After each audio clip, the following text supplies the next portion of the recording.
નમસ્કાર, જય શ્રી રામ.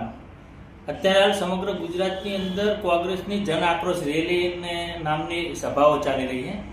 આવી જ એક સભા અમારા હારીજ તાલુકાના એક ગામડાની અંદર યોજાઈ હતી અને સભાની અંદર જે કોંગ્રેસના જે દિગ્ગજ આગેવાન ગણાય એ નેતાજીએ જોરશોરથી દારૂબંધી વિશે, દારૂના થતા ગેરલાભો વિશે ખૂબ માહિતીઓ આપી અને દારૂની બંધી કરવી જોઈએ, નામ કરવું જોઈએ, તેમ કરવું જોઈએ. જોકે અમે એ દારૂબંધીના જ સમર્થક છીએ, તેમ છતાં એ સભાનો ભાષણ પતી ગયા પછી સાંજનો સમય હતો અને ભાષણ પતાઈ અને નેતાજીએ તેમના વિશ્વાસુ એક કાર્યકરને કીધું કે મારે એક બે બિયરની જરૂર છે, બિયર લાવી આપો ને.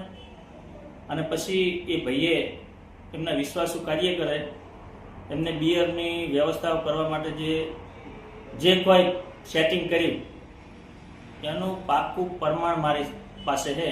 એટલે કોઈ કોંગ્રેસી મારી જોડે એનું પ્રમાણ ના માગતા, નહીંતર તમારા નેતાજીને હું નાગા કરી નાખીશ બજાર વચ્ચે.